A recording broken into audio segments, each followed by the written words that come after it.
Hi friends, the cooking hands ఛానల్కి స్వాగతం. మనము ఎంతో రుచికరమైన కొండపిండి ఆకు కూర తయారు చేసుకుందాం రండి. స్టవ్ వెలిగిద్దామండి.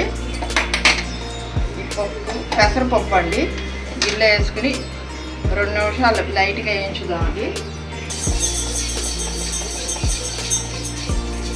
చాలండి, పచ్చివాసన పోవడానికేనండి, అంతకంటే ఏం లేదు. ఇంకా స్టవ్ ఆపేద్దామండి. స్టవ్ వెలిగిద్దామండి. ఇది ఏం చేయం కదండి పప్పు, అది శుభ్రంగా కడుక్కోవాలండి. కడుక్కుని కొంచెం వాటర్ పోసుకుని ఉడకబెట్టాలండి. సగం బద్దగా ఉడకాలండి, మొత్తం ఉడకకూడదు. ఇదిగోండి కొండపిండి ఆకండి, ఇవన్నీ శుభ్రం చేసుకోవాలండి. ఇగో ఇలా పువ్వులు ఉంటాయండి కొండపిండి ఆకుకి, ఇలా ఇది పువ్వులు అండి. వేడి నీళ్ళలో కొంచెం శుభ్రం చేసుకుని ఈ చిల్లీలు దాంట్లో వేసుకోవాలండి. వాటర్ ఏమైనా ఉంటే వచ్చేస్తుందండి. ఇదిగోండి 2-3 సార్లు కడుక్కోవాలండి. ఈ పూలు ఉంటాయండి, ఉంచుకోండి, మొత్తం తీయబాకండి. ఇది కొండపిండి ఆకు శుభ్రంగా 2-3 సార్లు కడుక్కుంటే సరిపోతుంది. కాళ్ళు ఉంటాయి కానీ కాళ్ళు వేసుకోబాకండి, ఓన్లీ ఆకు ఒక్కటి వేసుకోండి, సరిపోతుంది. ఇదిగోండి ఉడికిపోయింది. ఇది మొత్తం ఉడకకూడదు, సగమే ఉడకాలి. ఇదిగోండి ఇలా ఉంటే చాలు. ఇప్పుడు ఇది కడిగి పెట్టుకున్నాం కదండి, ఇది దీంట్లో వేసేద్దాం.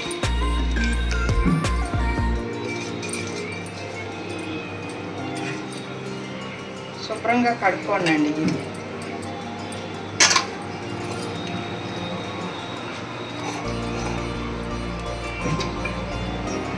ఇదిగోండి ఇది ఒకసారి తిప్పుకుంటే అడుగున ఆకెళ్ళి పైన పప్పు వచ్చేటట్టు.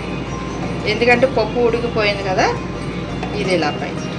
స్టీల్ గిన్నెలోనే చేసుకోవాలండి. ఇది తెల్ల గిన్నెలోనూ నాన్ స్టిక్లోనూ చేసుకోకూడదు, ఇది మెయిన్. ఇప్పుడు పసుపు వేసుకుందాం.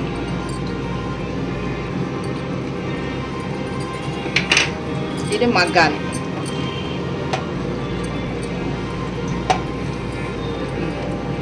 ఈ వాటర్కి ఇది మగ్గిపోవాలండి.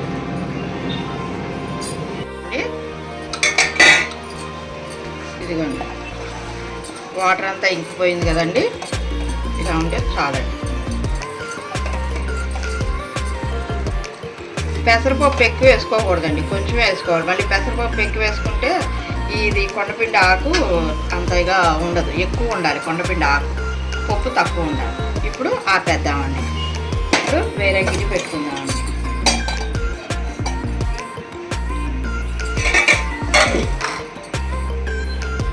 గిన్నె హీట్ ఎక్కిందండి, ఆయిల్ పోద్దాం.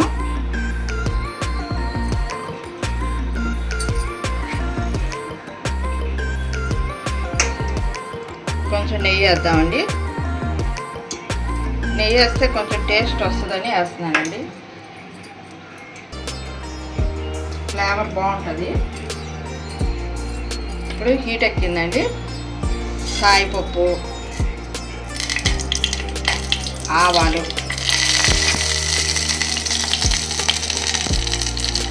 జీలకర్ర, మెంతులు,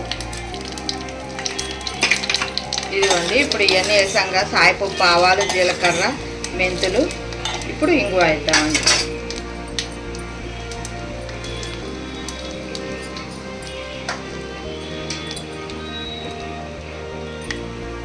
ఎల్లుల్లిపాయ అండి, పొట్టు తీసుకుని కొంచెం చిన్న కొట్టుకోవాలండి.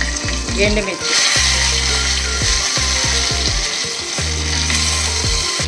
ఇదిగోండి ఎల్లుల్లిపాయ, ఎండుమిరపకాయ వేగింది కదండి.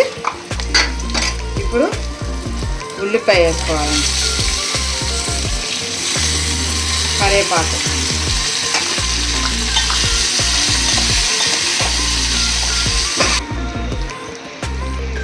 సాల్ట్ వేయాలండి. కొంచెం వేసుకోండి, ఎక్కువ వద్దు.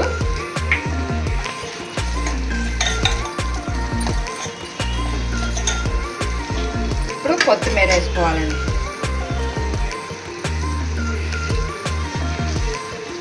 దీంట్లో మీరు గమనించారో లేదో, ఇదిగోండి వేగిందండి.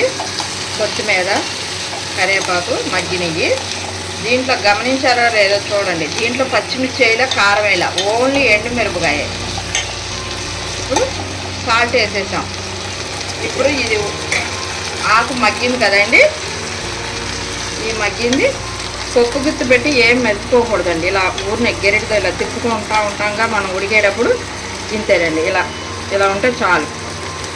ఇది పాలకూర కంటే కొండపిండి ఆకు చాలా ప్రోటీన్లు ఉంటాయండి. ఇది కిడ్నీ స్టోన్స్ ఉన్న వాళ్ళకి, గాల్ బ్లాడర్లో స్టోన్స్ ఉన్న వాళ్ళు ఇది తింటే చాలా బాగుంటుందండి. అది కొండ పెట్టి ముక్కలుగా అయిపోయి బయటకు వచ్చేస్తుందండి, అంత బాగా పనిచేస్తుంది.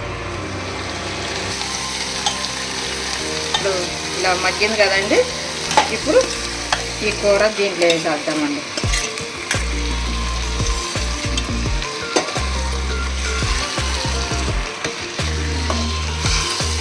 ఎంత స్మెల్ వస్తుందో చూడండి, మంచి స్మెల్ వస్తుంది. నెయ్యి ఇంగువ వేసాం కదండి, ఫ్లేవర్ చాలా బాగుంటుందండి. మనం అన్నం తినేటప్పుడు ఇంకా నెయ్యి కలుపుకోక్కర్లేదండి. ఇది కొండపిండి ఆకు అందరికీ తెలియదండి, ఇది చాలా తక్కువ అమ్ముతారు. ఇది పూర్వకాలంలో ఇలా చేసుకుని తినేవాళ్ళండి. ఇప్పుడు అందరూ డాక్టర్ల దగ్గరికి వెళ్ళి మందులు వేసుకుని అలా ఉంటున్నారండి. ఇది ఆకు తింటే కిడ్నీలో స్టోన్స్ కరిగిపోతాయండి. కొండపిండి ఆకు కూర రెడీ అండి. ఇదిగోండి గిన్నెలో తీసుకున్నామండి, కూర రెడీ అయిపోయింది. ఇది కొండపిండి ఆకు తినడం వల్ల కిడ్నీలో స్టోన్స్, గాల్ బ్లాడర్లో స్టోన్స్ ఉన్న వాళ్ళకి ఇది చాలా ఉపయోగపడుతుందండి. ఇది చాలా మందులు లేకోకుండా ఈ కూర రోజు తినడం వల్ల వాళ్ళకి చాలా బెనిఫిట్ ఉంటుంది. ఇది కొండపిండి ఆకు వ్యాధి నిరోధక శక్తిని పెంచుతుందండి. దీంట్లో ప్రోటీన్స్, మినరల్స్ ఎక్కువగా పుష్కలంగా ఉంటాయండి.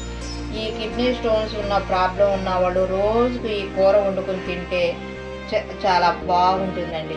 ఇంకా ఎందుకండి లేట్ చేయబాకండి, మీరు కూడా చేసుకుని తినండి. ఆ బాధపడకోకుండా ఈ కొండపిండి ఆకు తెచ్చుకుని శుభ్రంగా వండుకుని తినండి.